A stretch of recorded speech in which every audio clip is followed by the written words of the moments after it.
Happy Tuesday and welcome back to the Wolff Den presented by Win Again Academy. Mark Moyer doing some great things with his clubroom events.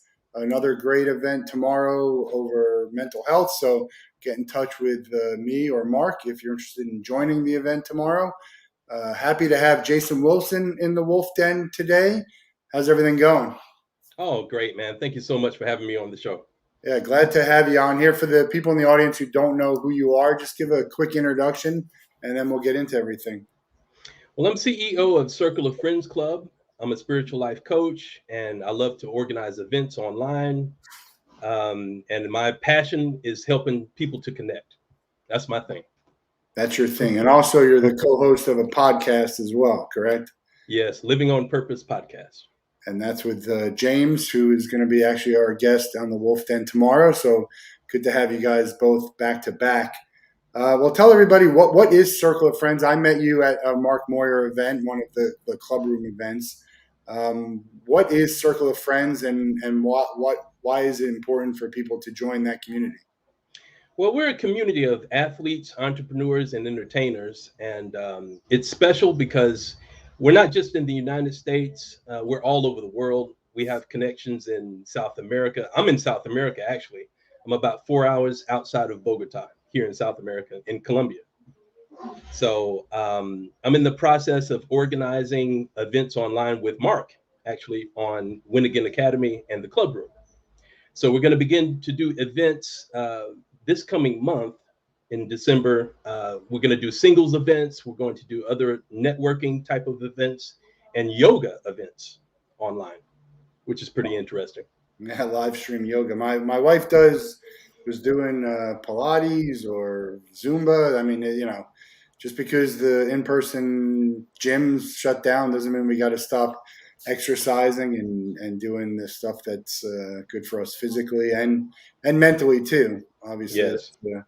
that's a big thing. So, how did you get into the online events? What's your background? Actually, man, I had a speed dating company from 2010 to 2015 in Colombia, and it was called Speed Dating in Colombia. I ran those events for about 2 or 3 years, and I had this vision of an event online using a platform. And I had the idea back then to do events online, but it just never materialized. And I haven't really gotten into that idea again until I met Mark. And I saw this wonderful platform where people can have the opportunity to meet and make connections. And it has a community feel to it. On Zoom, that's impossible. I've never seen anything like it, ever. Yeah, I like the idea of I'm married now, but back in the day, I liked the idea of speed dating. I never there was no real company or event that aligned whether it was the right timing or the place for me to join. But I'm a big fan of speed networking, which Yes. is the same idea, just randomly meeting people who you probably would never cross paths with for a few minutes to determine whether or not you'd like to continue the conversation. I don't know what the stat is, but I mean, they know, have a good idea of whether they like someone or they want to get physical with someone. It's like 6 seconds, so you don't Yeah. really need a whole lot of time to figure out, is this someone I'd like to at least have another conversation with. And in that regard, I think that with what Mark has is great. There's a few other platforms also that are just for speed networking type events. We've thrown a couple events. We're going to do some more. So I think it's great to be able to connect people all over. One of the things I love most about the speed networking is no judging on who I should be talking to, because if you get into a room with people, there's always going to be some are noticeable. You know who they are already. Some are just going to be the more popular ones for whatever reason. But I don't think that's a great way to network. I think it's to be forced to talk to people, and I use that word forced. I think Hmm. it's good to get yourself out of your comfort zone, to talk to people you might not normally talk to. I've been to a ton of these events, and even just in conferences since the pandemic started, and met hundreds of people who, if you just put their picture and description on a screen, I probably would have been like, you know what, I'll pass on that. Right. Right. But in the clubhouse, I mean, you meet amazing people like yourself. Yeah, I think it's, everybody, I think, has a good story to tell. everybody has some value that they can offer to you or that you can offer to them. And I've been fortunate in Mark's events and other events to meet a lot of people like yourself who just like to connect. And I'm always about trying to figure out, who do I know who you should be talking to. Aside obviously from Mark, where we met, what other resources have you been using? What other events have you gone to that you thought have been successful in that matter? I've been to several events on LinkedIn where I met some great people too, but I've never been to anything quite like Mark's event where you meet athletes, entrepreneurs, and entertainers in the same space. And okay, out of the 30 people that I met at that first event that I attended, I had over 20 something connections. I've never done that. Had so many connections in one night. So, I mean, it's something that's really one of a kind.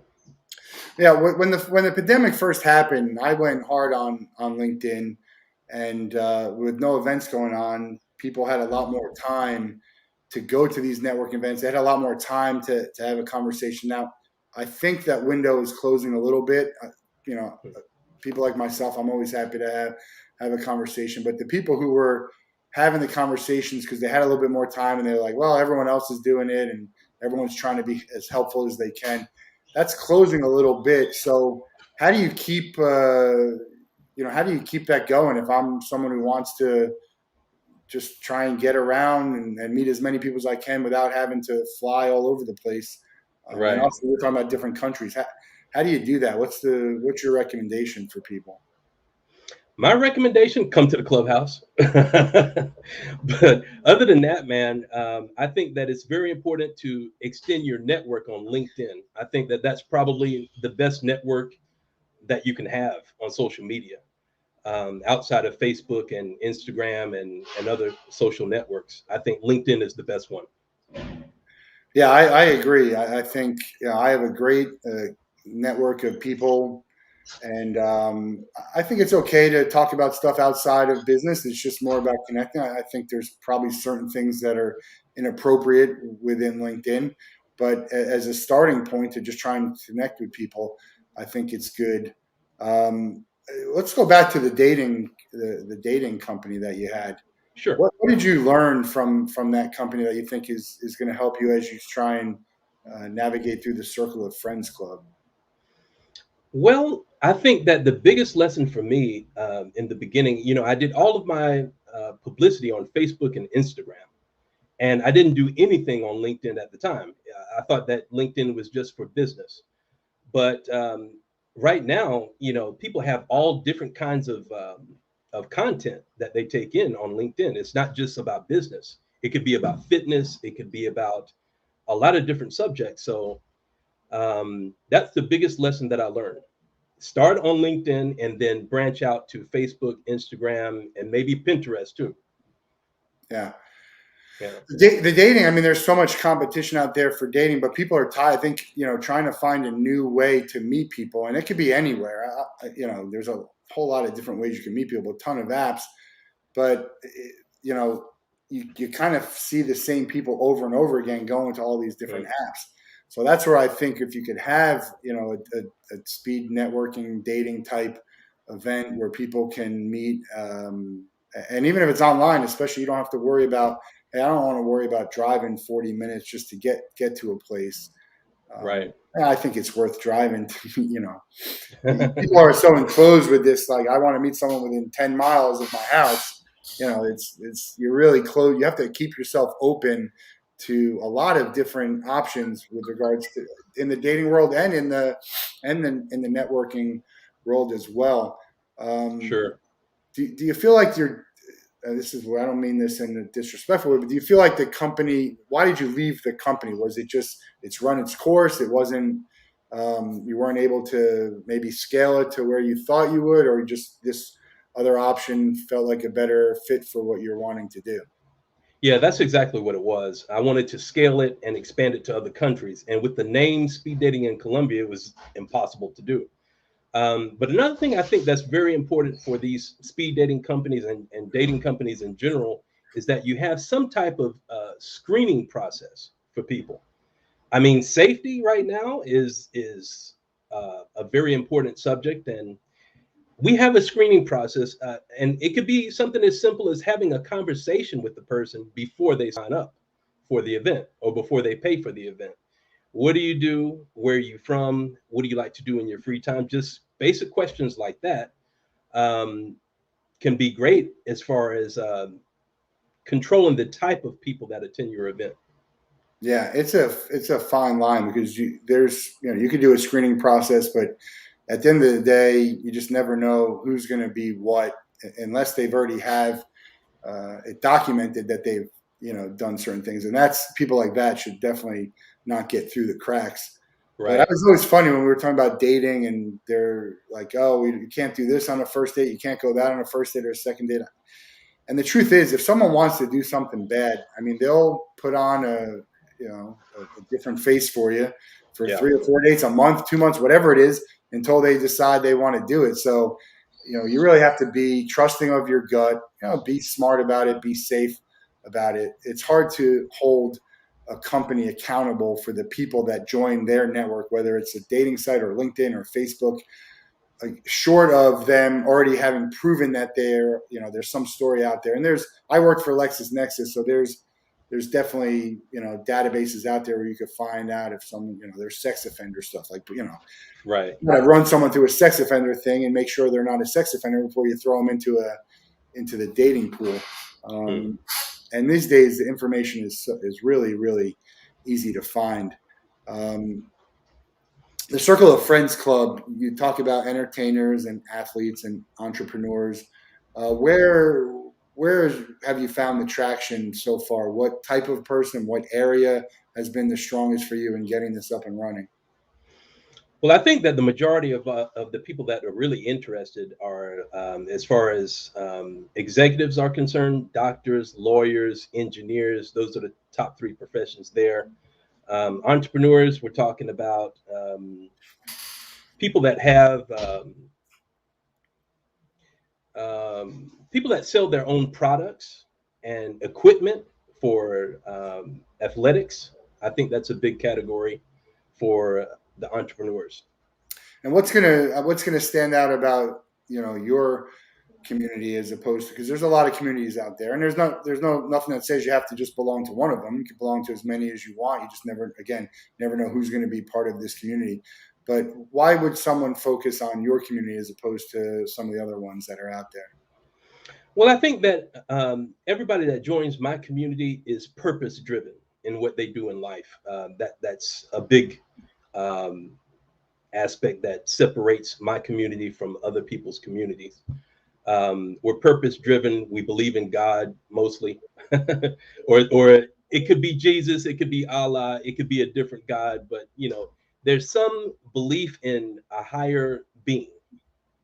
Um, and I think that the majority of my community too, we love exercise, being in good shape, being in good condition, and taking good care of ourselves too. Well, you're currently in Colombia. How did you get down there? What's the story there?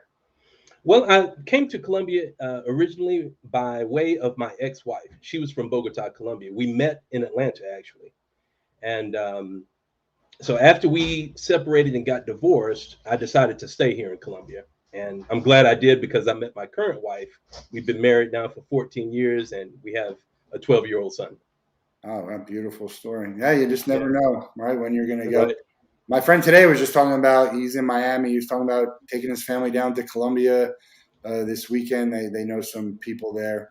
Okay. I've never been myself, but I'd like to go. You said Atlanta, but so you grew up in the U.S., Yeah, I'm from Atlanta. from Atlanta, and Colombia is it for you for the foreseeable future, or do you plan to Well, stay I there? I don't know, Matt, about the future, but I mean, I know I love this country. It's a beautiful country. People are nice. The really really amazing thing about this country is you can go to the north, south, east, or west here in the country, and you're in a completely different climate. I mean, I don't know any place else where you can do that. So Yeah. it's man, it's great. And what's the culture like, the business like, the biggest differences in Colombia and the U.S.? Because there's a lot as you go to different countries. there's different cultures and different ways of doing business that are acceptable one place but not in the other. How do they mesh well? How does it compare to the U.S. From what you're experienced? Culturally, I think the biggest difference is that here in Colombia, people are a lot more family oriented. And, we're accustomed to kicking out our children at like 18 years old.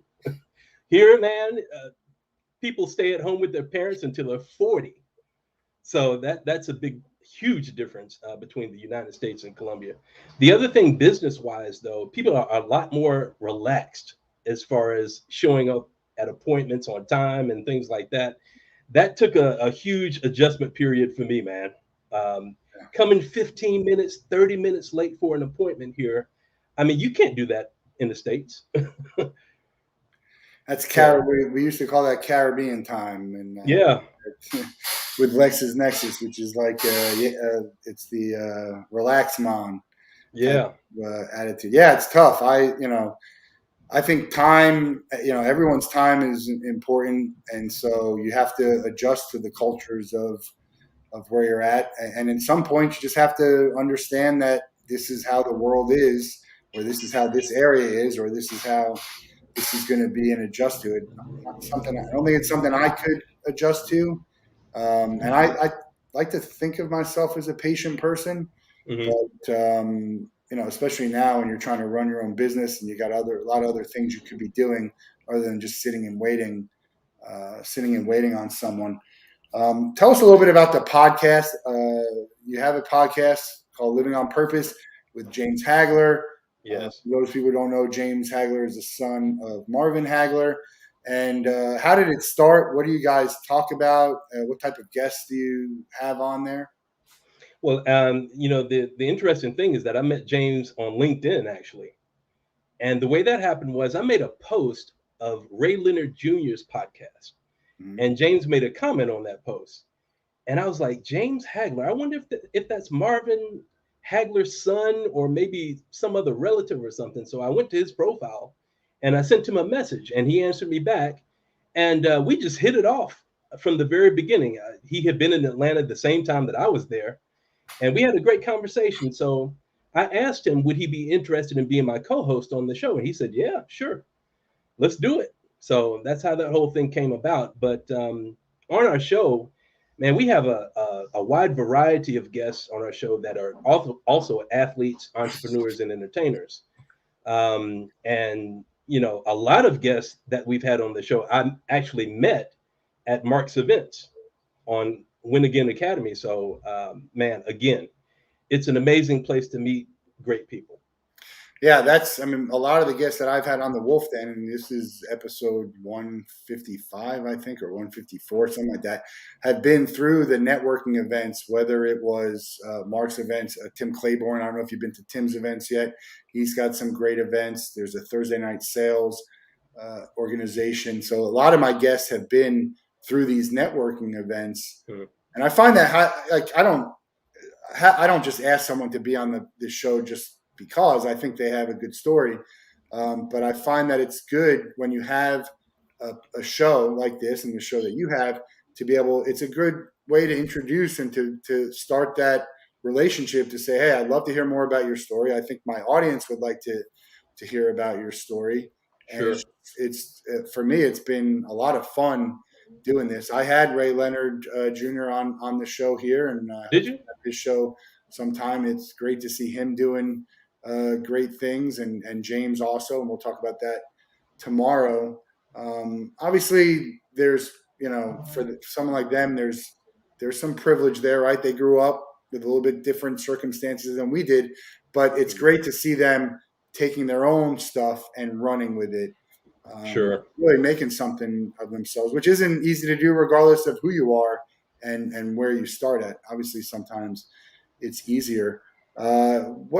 What kind of guests are on your bucket list? Do you have any names that you really want to have on the show that either you've already outreach for or you'd like to eventually get them on to talk about?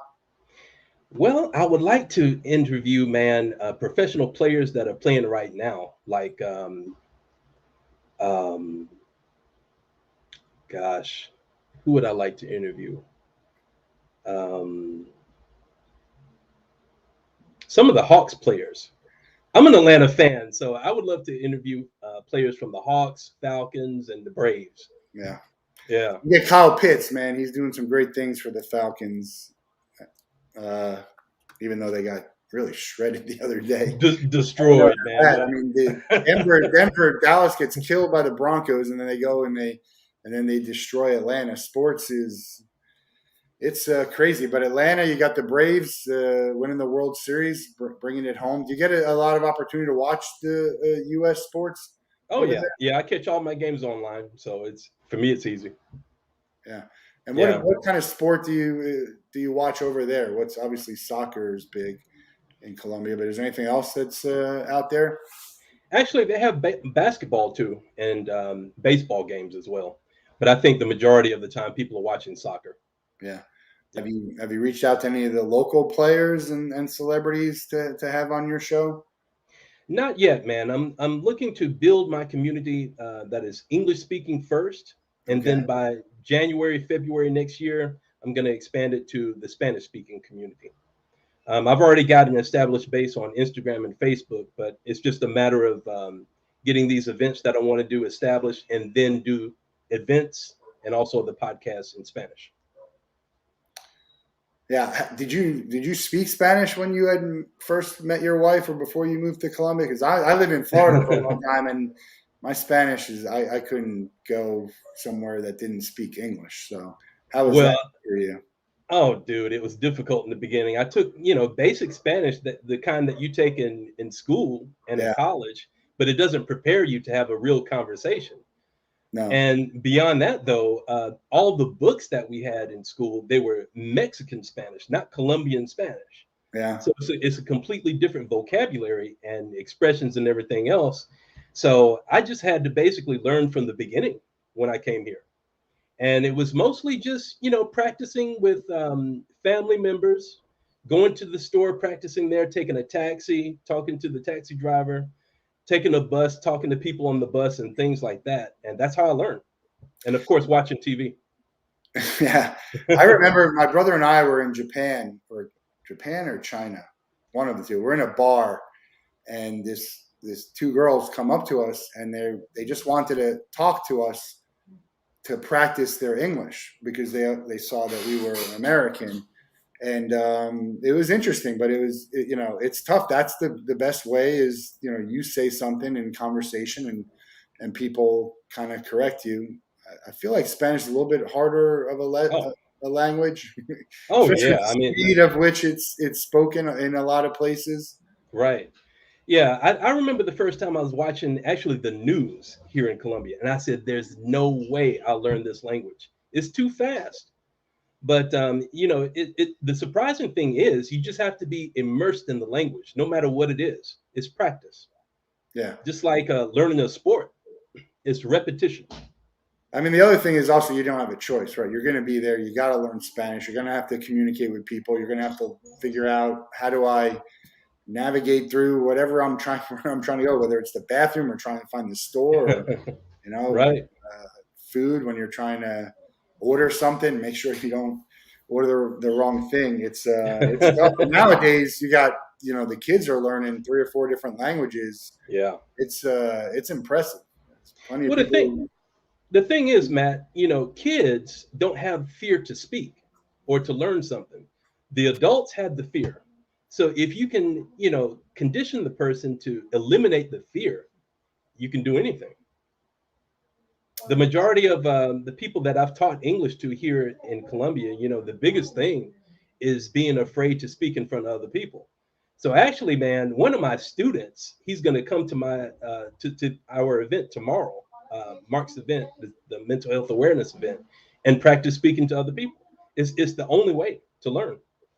Yeah, practice is the only way to learn. I agree. It's whether you're trying to learn the language or even just trying to speak in front of people, just to get, in even the event tomorrow, we have, five people listening to what you're having to say. No one's going to judge you. Right. They understand that English isn't going to be your first language. Yeah. And it's just, you know, most people will be happy to help you, Right. direct you, and just point you in the right direction rather than just make fun of someone who doesn't. I mean, I wouldn't even be able to start to talk any other language. I could say like 3 lines or questions in maybe a couple of different languages, and that's it. So it's tough. It's tough to get out there, and that's the one thing I found in doing my show. I don't know how you probably didn't have this problem as much, just what I know about you, but just talking, knowing that other people are watching and listening. It wasn't. It's not a thing for me to get up and stand. It's a little bit easier here, sitting at a computer, not Yeah. seeing anyone else, and not really knowing who's listening. And then you can tell, I think, that I've gotten a better job of feeling more comfortable. Obviously, we've done 150 something episodes of it, but that's why people stop. They stop doing stuff. They start it, they don't like it, and then they stop. Like whether it's the podcast, the business, playing a sport, playing an instrument, whatever that may be. And I always say the toughest thing about doing something is just doing it. That's the Right. toughest thing. Just start doing it and push past that first obstacle that you hit, which you're gonna hit, and it's gonna be, it's gonna knock you back, and you're gonna be like, I don't know if I can do this. And 9 times out of 10, you can do it. Yeah. You have to, push through it and want to do it. So that would be the advice I have for people who want to network, who want to learn and speak around others who if it's a different language, or start a podcast, whatever it is you want to do. Just like Nike said, just do it. That's the advice that I have. How about you? Yeah, that's great advice, and I completely agree with you. I mean, you would be surprised. My biggest fear was public speaking. Yeah. Yeah, but I mean, again, it's just making yourself get in front of people, and just making yourself do it. Um, the worst experience that I ever had here in Colombia, though, was being on TV and having to speak in Spanish. Now that was scary, but I did it, and I had other opportunities to do that, and I just became better at it over time. Yeah, Jerry Seinfeld has a great bit about public speaking, talking about, that was people's number. I'm going to mess it up, but public speaking is people's greatest fear, and then like death is number two. So they're Yeah. saying if you're at a funeral, that most people would rather be in the casket than up on stage talking to everyone, which is Yeah. kind of, it's funny and weird. Probably not very accurate, but it's you get the idea with that. What is something else that you'd like to accomplish? You're working on the Circle of Friends. You're working on the podcast. What do you see yourself at? And I know I hate the 5-year question, but where would you like this to be in 5 years, 3 years, whatever it is, even 2 years? Matt, I would love to have a training facility for all kinds of sports here in Colombia. That would be amazing. A training facility for basketball, baseball, football, American football, tennis.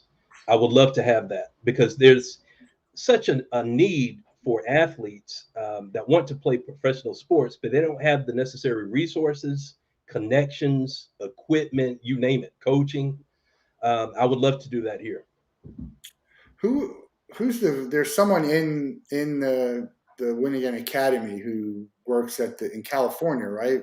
I'm drawing a blank on the names because my brain's fried a little bit. Have you met with them? The people who have the training facility in California? No, not yet. I'll have to get you connected to them. Okay. They'll probably be there tomorrow, but they've definitely been at a few events. Man, I can't believe I don't remember the name. Anyway, um, what is soccer?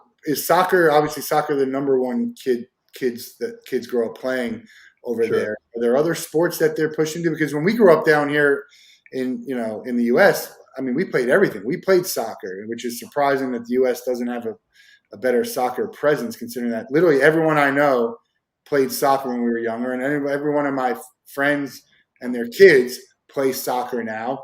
Right. But yet we grow up to not be soccer players. We grow up to be baseball players and basketball and football, which is much more popular of a sport in the U.S. So how does it work in over there? Obviously, soccer number one. Right. Actually, man, basketball is starting to catch on as a popular sport here amongst kids. Here in the small town where I'm at, I play basketball with my son and all the kids in the neighborhood every Saturday. So it's starting to catch on, and I think what really helps though is watching the championship series. That gets a lot of kids enthusiastic and wanted to play the sport. But other than that, though, on the coast of Colombia, baseball is really popular. So we're talking about in Cartagena, Barranquilla, and Santa Marta, baseball is really popular. And everyone is what's the finances like there? I mean, you talk about you need people don't have the facilities and the resources. Is that just a bigger picture thing, or is that in general? Obviously, certain areas are better off than others Right. Yeah. That's in general. for Colombia. Yeah. Yeah, I'm looking forward to getting to Colombia. I don't know. There's so many different places in the world that I'd love to get to. Um, it's Medellin, right? That's not Yeah. far. Yeah. Medellin is really popular here for people that want to come here and meet women. You go to Medellin. I don't need to meet women when I'm there, so I might have to find a different place out there. I do love to travel. I was on a cruise, so we ended up in Jamaica for half a day. Where are some of your favorite places to travel, and where haven't you been that you'd like to get to? Well, if you like the beach, go to Santa Marta. And Cartagena is nice too. They have in the central part of the main city, they have a fort there that's really interesting to see. But yeah, Santa Marta for the beach and also San Andres for the beach. They're beautiful places to visit. I But like Bogota, food and music. That's what drives my. food and music. Everything is good everywhere, but I like to go places that's going to have some good food and some good music. Where would you like to go outside of Colombia? I You would haven't love to go been. to Argentina, Chile. I would like to go to Brazil too. I haven't been to Brazil yet. No, all not that far though, right? No, not that far. And I would love to go to Greece. I haven't been there yet. Yeah, that's on top of my list. Yeah. That's pretty high up on my list too. We were thinking Yeah. about it as a honeymoon destination, and then settled on some other Antigua. We went to Antigua and Barbados. Um, you can't go wrong. I mean, there's so many. That's the problem. There's so many beautiful places in the world to go to Sure. that you're never going to get to all of them. I don't think. I mean, maybe hopefully if things get nuts, you get to all of them. But so you gotta pick and choose and just enjoy and get where you can when you can because it's Right. never. You just never know if you're going to get back. Um, Well, one of the sayings about Colombia is that if you come here, you may not want to go back, or you may not go back at all. yeah, Yeah, I mean it's a beautiful country. You got to come. yeah. Well, let's tell everybody how they can get involved in the Circle of Friends Club. What the best way to do that is. I have the website here, but what do they need to do to get involved? What is it? What's the Okay, problem? so the main feature on my website is the event. So I have the two events that are coming, the one for tomorrow, and then also the Friendship Mixer event that we're going to have on December the 9th. So if you click on either one of those links, you'll see a button that says Join the Community. And that will actually take you to Mark's website where you can join the community and you'll have access to all of our events and also Mark's events. So that's joining at circleoffriendsclub.com. That's circulodeamigosclub.com at that Yeah, website. that's correct. Yeah. Yeah. And, Circleoffriendsclub.com. and the friendship event in December 9th, that's going to be in the club room. Yeah, that'll be in the club room. Actually, all of our events will be in the club room. All of the events will be in the club room. Okay. Yeah. So, and something interesting for you, Matt, is that we're planning to do online concerts as well. Yeah. So, along with the concert, I would love, man, for people to receive like a memorabilia ticket to the event and also like a t-shirt or something else that can remind them of that whole experience. So Yeah. we need to talk about that. You can definitely help when you're ready for that. Yeah, it's concerts are I can count on my hand the number of online concerts that I've seen that I really enjoyed. I think a lot of them are just they're recorded stuff that people are doing. I think in order for a concert to be good online, it has to be exclusive. It's got to be live. Right. It's got to be a little bit different. But there's definitely value to having online content for the people who can't make it to an actual venue. Yeah. A lot of the artists don't come to places. I mean, I'm lucky living in South Florida that we get a lot of good acts, but there's people all around the U.S. and all around the world who their favorite acts never make it there. So to Yeah. be able to see them online, there's so much good um, with events online. There's a lot of events that are not great that I've been to, and you know what the good thing is? I guess you just if you don't like it, you click off and you move on, and it didn't take you much. You didn't have to get all dolled up and travel wherever you need to go to get to. Right. But I think what would make it really cool though is to have like a networking activity before the concert starts, and then also once the person performing stops the performance, you can also network with the other individuals that are inside of the event, but also meet the star. Yeah. No, I That would think be there's definitely there's some apps that do that, but it's a lot of it's not that personal. It's kind of again here. It's like when you get on a line for a VIP, you could shake their hand, say cheese for a photo. Don't ask them any questions. Don't do that. So I've gotten a Mhm. chance to in a lot of the events that I've done and the people that I've talked to be able to actually get to meet and talk with the people who are performing. And a lot of them are happy to do it. They want to engage with their fans, which I think is important to do. Some people don't have to. Some people are so popular, it doesn't matter how they treat their fans or what they do.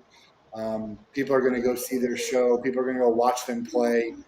But it's good to see the people who are out there and wanting to interact with their fans and offer their time because their time is valuable to them also Right.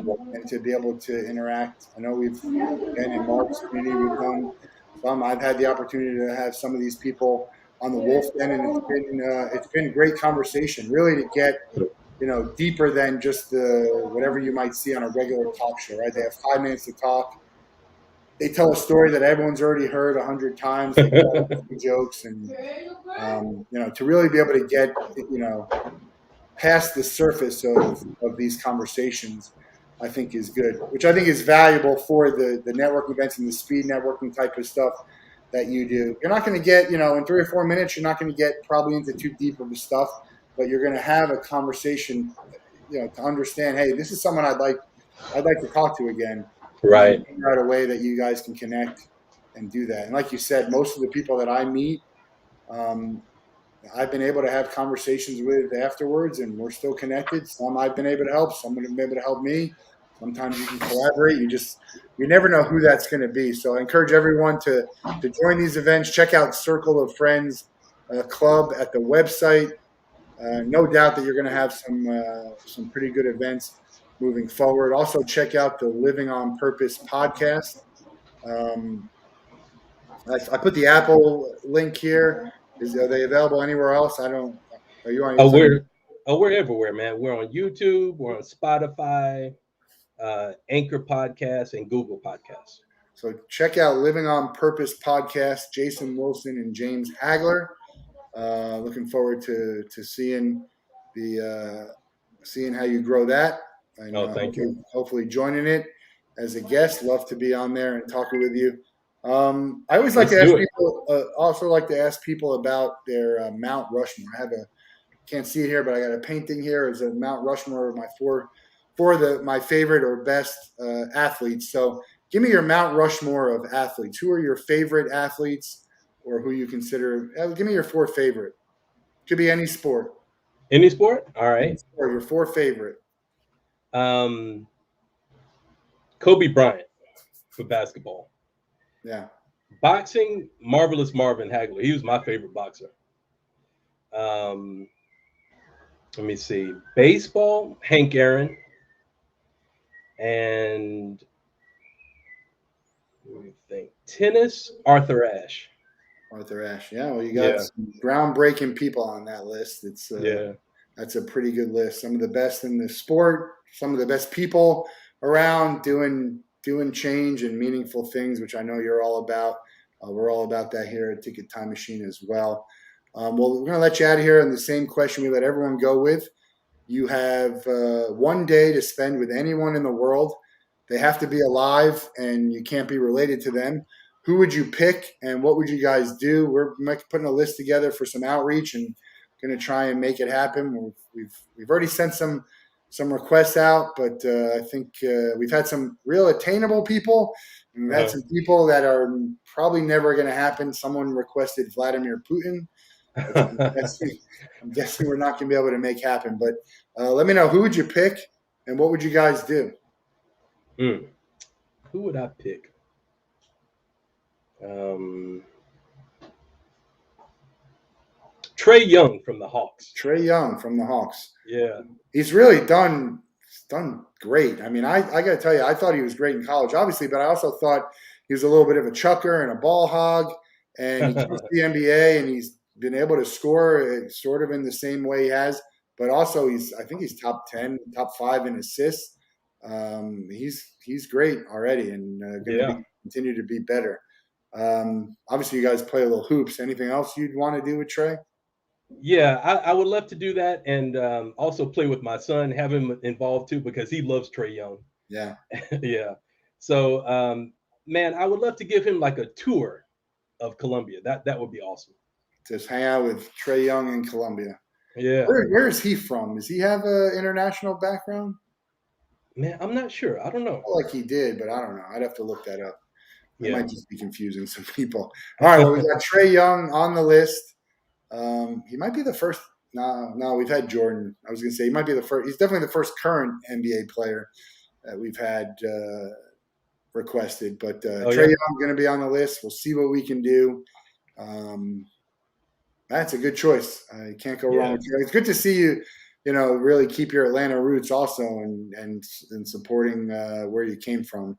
Oh That's yeah. good to see also. So check out the Circle of Friends Club website here down below.